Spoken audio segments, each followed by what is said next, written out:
Assalamualaikum warahmatullahi wabarakatuh. Perkenalkan, nama saya Muhammad Baikir Ramadan dengan NIM 2311011010011. Jadi tujuannya dibuat video ini untuk menjelaskan hasil dari praktikum saya di lab kemarin, yaitu praktikum 6, yaitu membahas tentang mikrotik.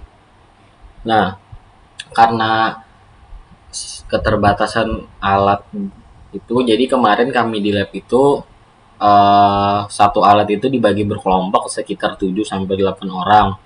Nah, jadi karena apalagi waktunya mepet juga, jadi tidak ada kepikiran juga untuk uh, videonya tuh tidak ada. Terus juga jadi sini saya akan menjelaskan secara lisan aja gitu.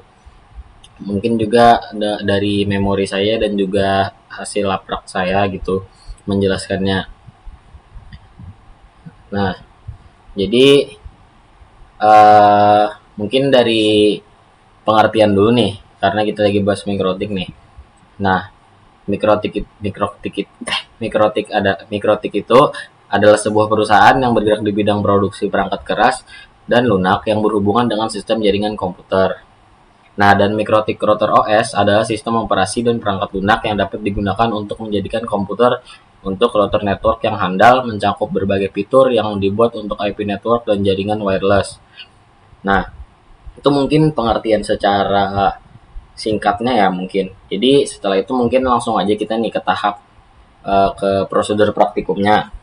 Nah, jadi di sini nih untuk prosedur pertama kita persiapkan kabel power dan mikrotik, lalu hubungkan kabelan dari port 2 mikrotik ke PC. Nah, jadi ya pakai PC yang bisa hubung ke kabel mikrotik ya yang ada. Lalu tahap kedua buka Winbox. Jadi mungkin tahap sebelumnya download Winbox dulu ya, baru ini kedua buka Winbox, klik pada tab naik box, lalu login menggunakan MAC address yang tertera dan tekan tombol connect. Nah, setelah itu ini tahap ketiga, setelah itu atur IP address pada menu IP, lalu pilih bagian addresses, lalu klik tombol tambah ya gambar plus. Isi bagian address dengan IP 192.168.69.1 garis miring 24 dan interface pada Ether 2. Setelah itu klik apply dan OK. Nah, lalu step yang keempat, setelah itu lanjutkan ke IP dan pilih DHCP client, lalu klik tombol tambah, lalu tekan apply dan OK lagi.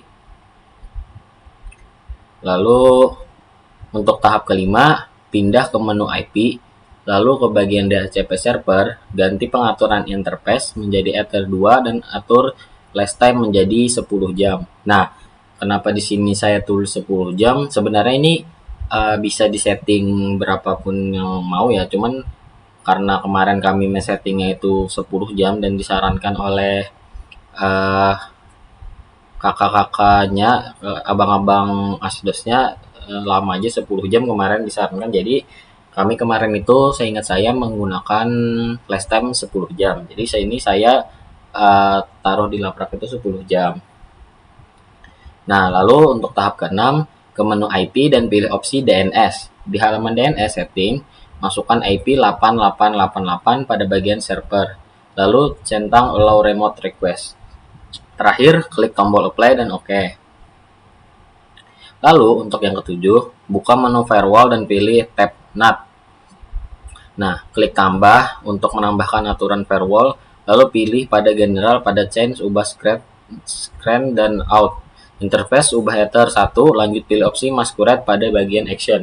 Nah, untuk step ke-7 ini setahu saya kemarin kami ini banyak strugglingnya di step 7 ini, entah uh, NAT-nya tidak terganti-ganti, terus tuh udah diubah masquerade tetap nggak bisa nggak bisa connect gitu loh, nggak bisa connect cuman jaringannya nggak ada. Nah, mungkin lanjut tahap ke-8, lakukan pemeriksaan ulang pada DHCP server, Kemudian pastikan jika sudah terhubung akan ditandai dengan logo eh, logo di laporan praktikum ada, tapi untuk secara lisannya mungkin ada logo komputer sama kabel gitu kan, tahu kalau sudah connect dengan ada jaringan tuh. Itu ada logonya di bawah biasanya. Lalu yang tahap ke-9, lakukan pengujian dengan mengetikkan perintah ipconfig pada command prompt. Lalu lakukan pengetesan koneksi. Setelah itu pilih menu QW. Pilih opsi simple WW, terus klik tambah, ubah target menjadi Ether 2, terus ubah max limit. Nah, di sini untuk max limit itu uh, kami itu kemarin mengubahnya kalau nggak salah ke 35 MB. Dan terakhir pilih apply dan OK, lakukan pengetesan koneksi kembali.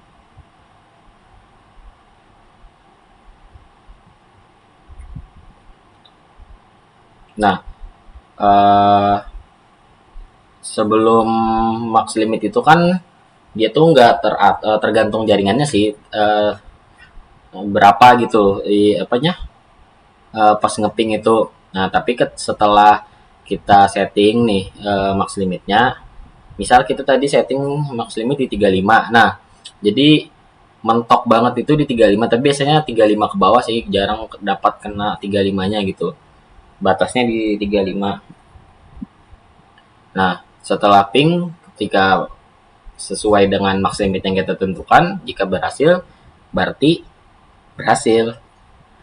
Berarti praktikumnya sudah selesai.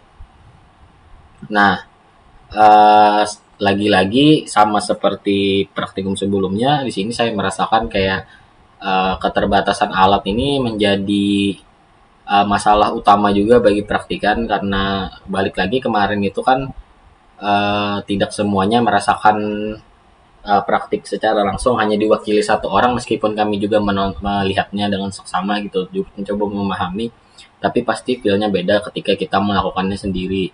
Nah, itu jadi mungkin akan saya taruh juga di troubleshooting, di diagnosa. Nah, mungkin saya rasa itu saja yang bisa saya jelaskan. Mohon maaf bila ada kekurangan. Terima kasih. Assalamualaikum warahmatullahi wabarakatuh.